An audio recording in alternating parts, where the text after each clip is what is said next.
Good morning, Cleveland County. We're back again. This is April, and we're here with Brian Fletcher and his beautiful Deer Valley farm. He has lots and lots of things growing this year. We were here with the trout last year, and so many more improvements, so many more vegetables this year. And Brian, of course, we're here for Swiss chard. Swiss chard. Who knows what that is? Well, Brian's the expert, and he's going to tell us right now. Tell you a little bit about chard. It's a biennial plant, meaning it has a 2-year life cycle, and we kind of describe it to some of our customers like a spinach on steroids.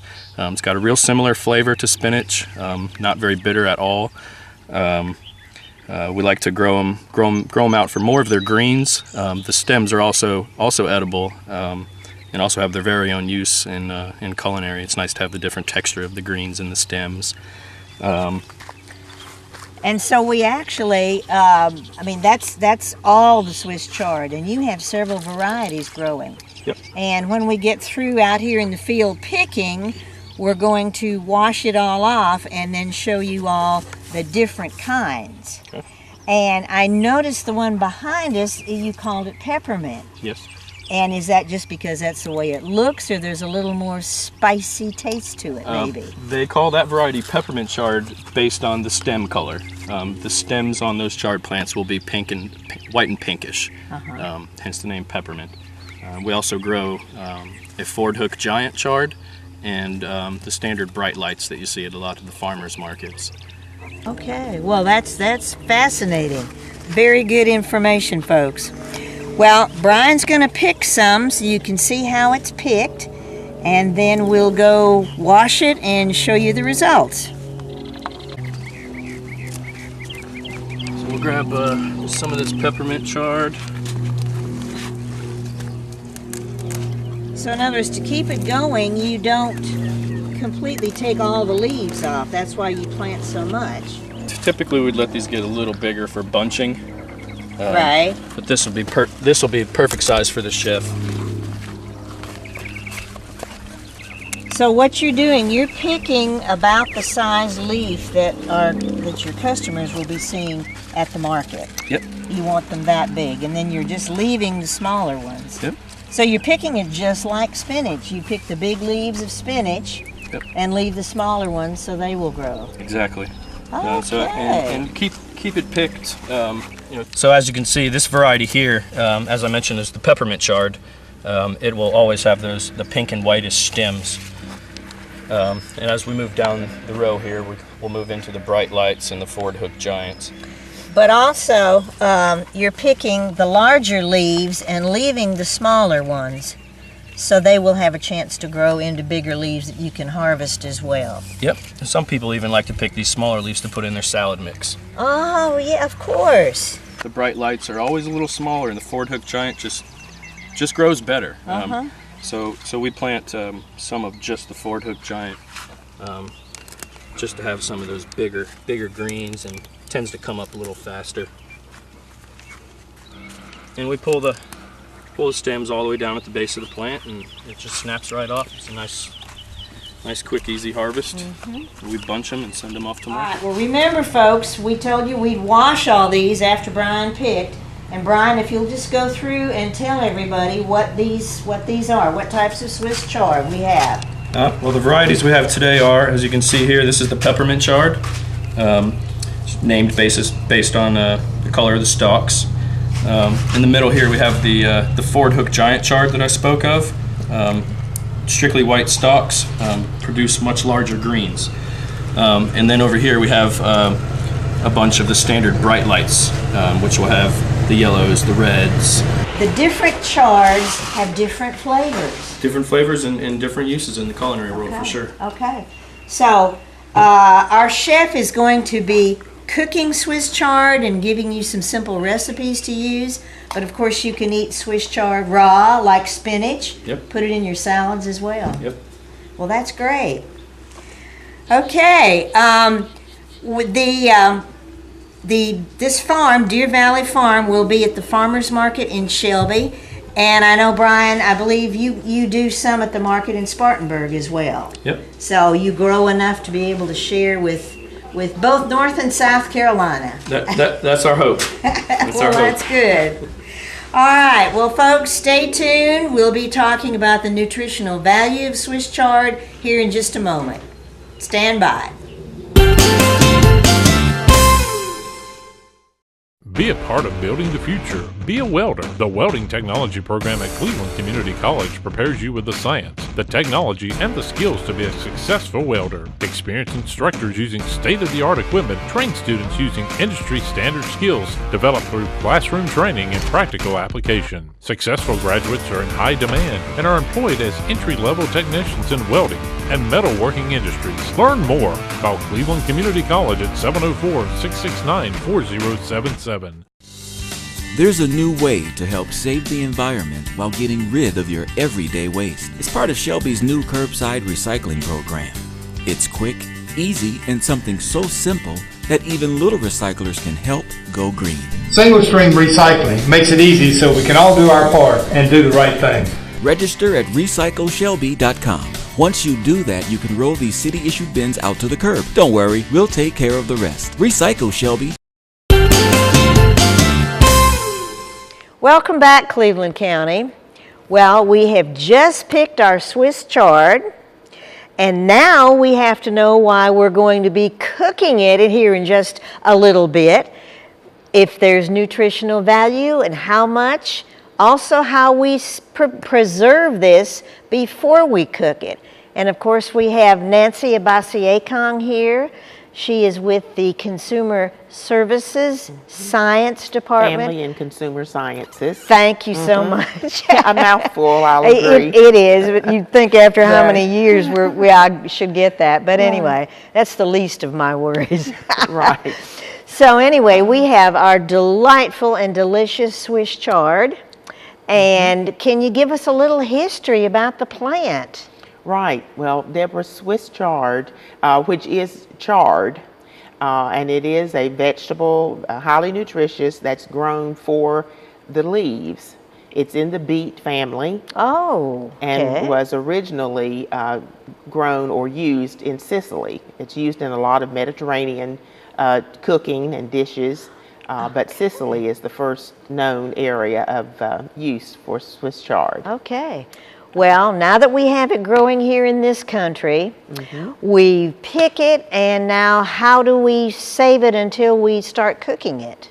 Well, when we are looking for Swiss chard, whether you're at the grocery store or the farmer's market, or even in your own garden, because this is something that can be grown locally here. It can be a spring or a fall crop. Okay. But you're going to look for fresh, if you're picking selecting already picked, fresh looking green leaves that are not wilted, not bruised or browned or yellowed and so forth. Avoid all of those damaged signs, but just fresh.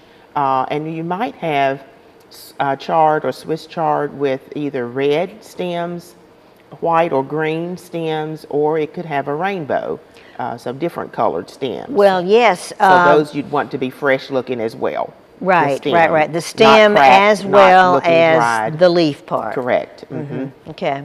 And we'll use both. We'll use the stem and we'll use the leaves. Oh, very good. Yes, yes. All right.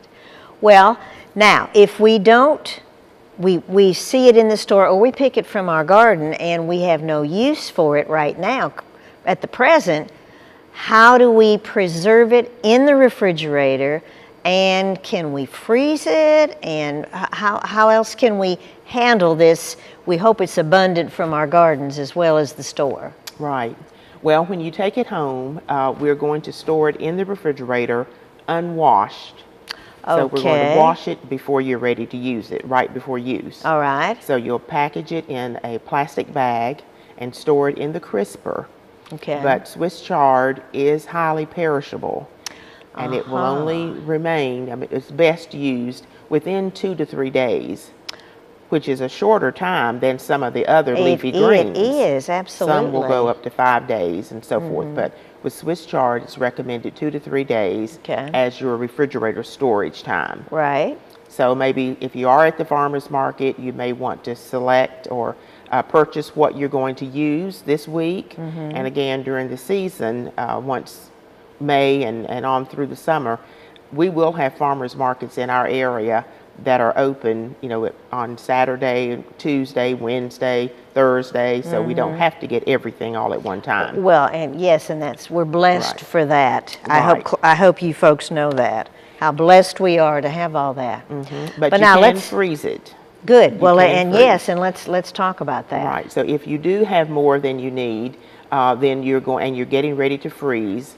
Freezing rather than canning, because you get a canned product similar to canned spinach, which is soft and not as desirable, does not hold up as well, but freezing it does fine. Oh, good. Go ahead and wash, and of course when you're washing any leafy vegetable, you're going to have maybe your sink with cold water and do several changes of the water. Okay. Where you're swishing the greens around and then lift them out of the water and drain that out, and then you'll get any grit or sand or dirt washed away, and continue doing that until it's completely clean, because we don't want to bite into any gritty vegetable at the table. Right. So very once you've done unappetizing. that's right, very unappetizing.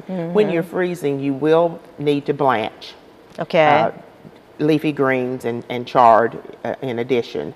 Go ahead and separate out the stem from the leaves. Oh yes, because it's a long leaf and there's a big stem that runs down the middle. So you would Similar just to cut. Celery. Certainly. It looks certainly. similar to celery. Okay. So we're going to use that stem. Right. So go ahead and cut it out. Okay. And then you'll blanch that for 3 minutes, and then your leaves. The chopped stem, up stem. Yes. Okay. Or you could leave it whole. It sounds like an easy vegetable, and nutrition. Yes. Lots of what in there? Lots of vitamin A. Okay. We also have some minerals, which we don't often or don't always have. Magnesium. It's high in magnesium, high in potassium, some calcium, some iron, but it's also high in sodium, which we would not expect. Yes. But a 1 cup serving of cooked Swiss chard has a little over 300 milligrams of sodium. So that's high. So watch adding any salt. Oh, well, that's a good suggestion. Do that Absolutely. at the very end, because it naturally has salt some sodium. in it. That's right. Yes. Has a saltiness to it. Okay. But still very nutritious, and one that we'll want to put on the list. It is classified as a sweeter green, similar to collard greens, spinach, bok choy, Swiss chard would all be in the in beet that. greens. You can eat the greens off of beets. Yes. So all of these would have a similar flavor, versus peppery taste for things like kale, mustard, turnip. Yes. Would be your different types of taste directions for those. Well, Nancy, as always, you're so full of great information, so I appreciate so much you sharing that with Cleveland County. And stay tuned, we're going to be cooking this Swiss chard. Here in Cleveland County, many children struggle to develop due to the lack of guidance and shortage of positive role models. At the Boys and Girls Club, we make it our team's mission to aid your child in becoming a better student and, more importantly, a better person with a brighter future. When your child comes to the club, you can be assured they are being guided in a manner that is beneficial to the growth as an adult that is visible in their lives. Please consider giving your child the opportunity to be the absolute best they can possibly be. Please support your local Boys and Girls Club today. Cinderella found the pet that fits her perfectly. Tiana gave her pet the royal treatment. Belle found beauty where no one else did. And you can too. Share your heart. Share your love. Bring home your forever friend. Make a shelter pet part of your world. happily ever after begins at theshelterpetproject.org. Welcome back, Cleveland County. We're here in the kitchen, County Extension Department, with our old friend Tommy Green, who's trying something new himself, Swiss chard. It's not in any of your recipe books. No. But anyway, it will be on your third recipe book because these recipes sound wonderful. So here we are. We've just been to the farmer and we're ready to work on peppermint Swiss chard. The first thing you do is remove the stems from the leaves.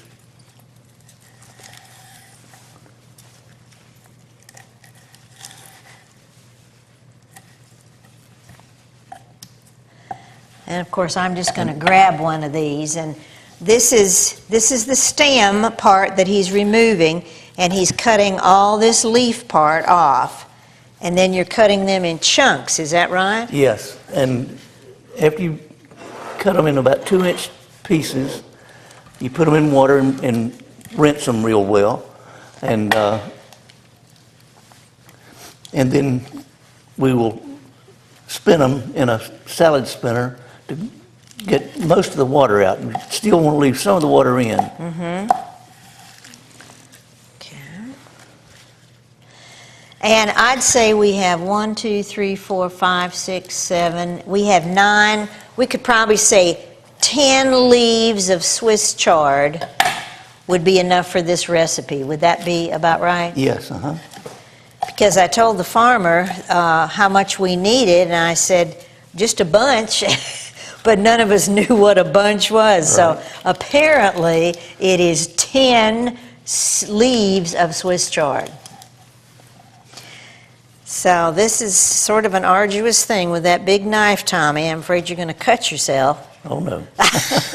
Say you've done this enough, you know what you're doing? Yeah, I've used a knife many times. And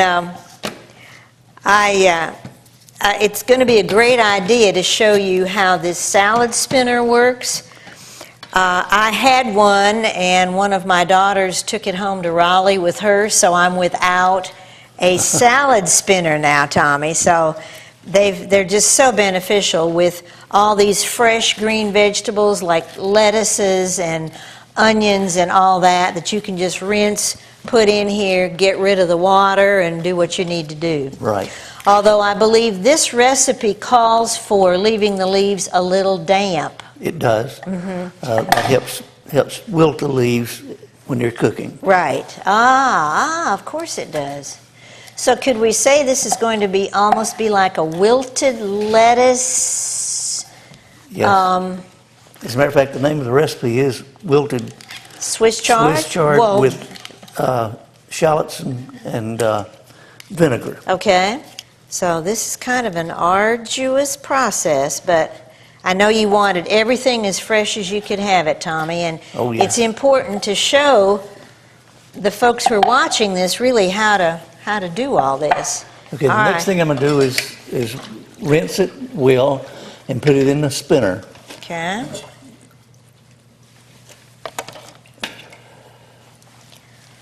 Okay. That looks good. All right, now. Okay. The way the spinner works is you pull the cord on it and spin it, and it throws the water out. The basket inside will keep the leaves together, but the water comes out of it. Then I'm going to put it in a bowl so I can transfer it over to the pan when I'm cooking. Set those aside. I do, but I really want to show them how much water came out, if we can see that. Yeah, this is how much water came out when you twirl the leaves. So this is really a beneficial thing to have.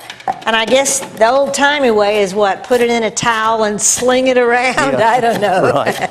I guess that would work. And then next you chop the stems in small pieces.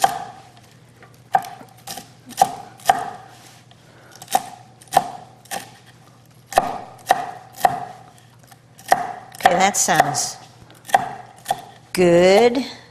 And this rainbow Swiss chard, and I probably... It goes in this bowl. Okay, there you go. Sorry, I said rainbow. It's peppermint. Right. Peppermint Swiss chard. And it doesn't taste like peppermints, which is what I asked Brian, the farmer, you may remember. And but it's because it looks like a peppermint stick of candy. It's just great. Okay, then we have 2 tablespoons of olive oil that we put in the skillet. Okay. And we've heated the skillet. And then we chop the shallots. Okay. So you've already peeled these, is that correct? Yes, I peeled them. Oh, good job.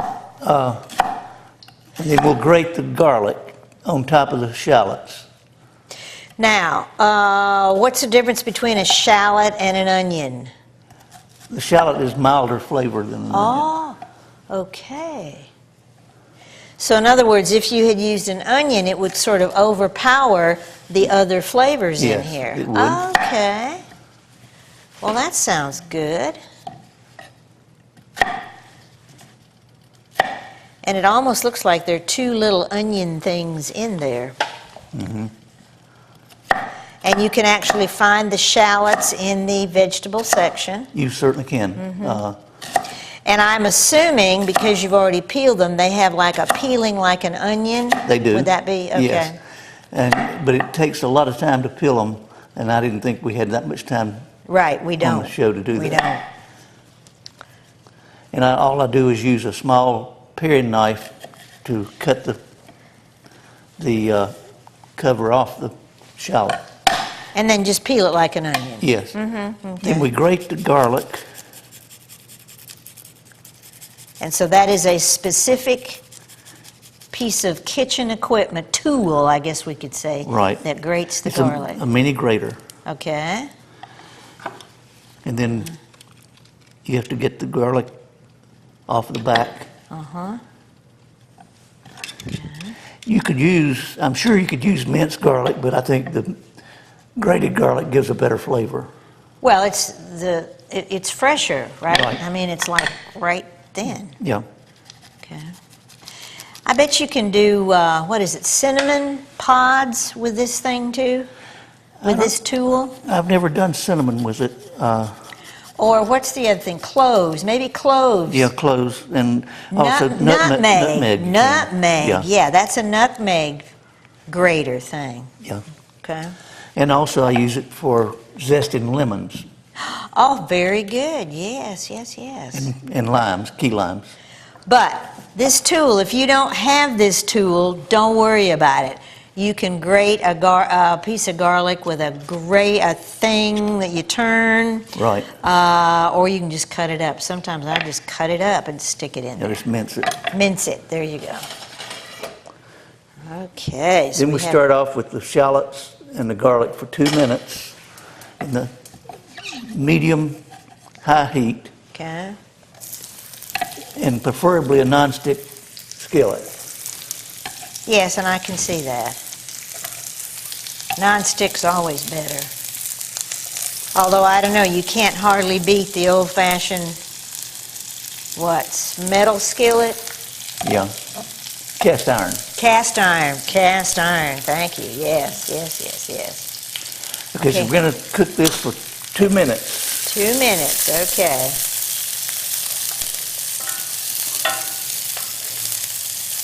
Whew, we're gonna smell up the whole social services department. They're gonna come in here and want to know what we're doing. And then we add the stems. Stems, that have been okay. chopped. Okay, good. And you don't want to cook these until they show color. You just want to soften them. Okay, that's good. That's a good point. And the temperature that you have, it shouldn't take long to do that. No, it will not. Is it? Okay. All right, that's good. At this point, you can add a little salt and pepper. Now, folks, a little thing about Tommy and his cooking. He likes coarse ground salt and coarse ground pepper.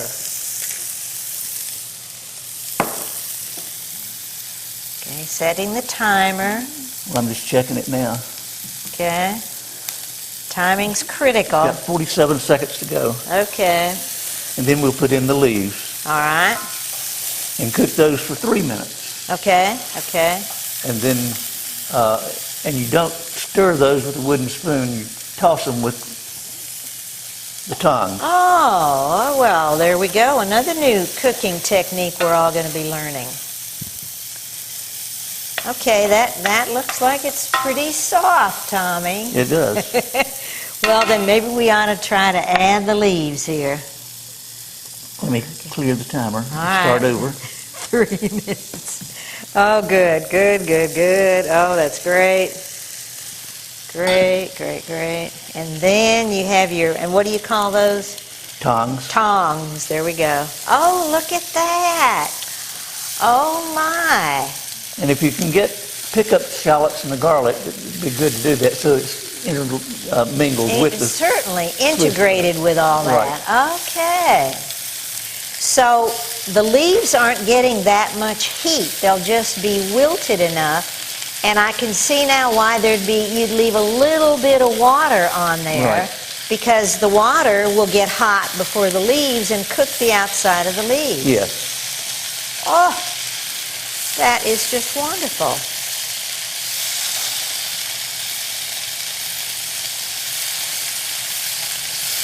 We have about So we can, 2 minutes left. well, and we should hurry that along, Tommy. So if we could add,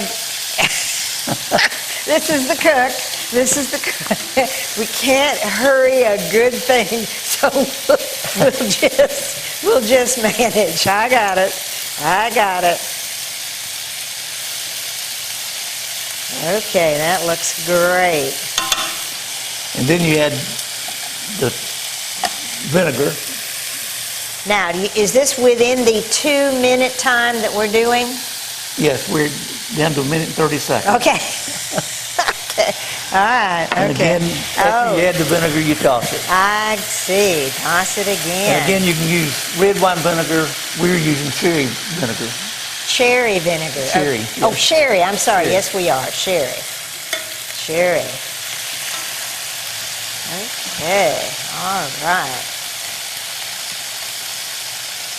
Well, while that's still going, Tommy, we do have a plate over here of what it should look like when it's done. Am I correct? Yes, we do. All right. And so I've got my tail here with the microphone, so if you can go over there, I'll get it. I can do this.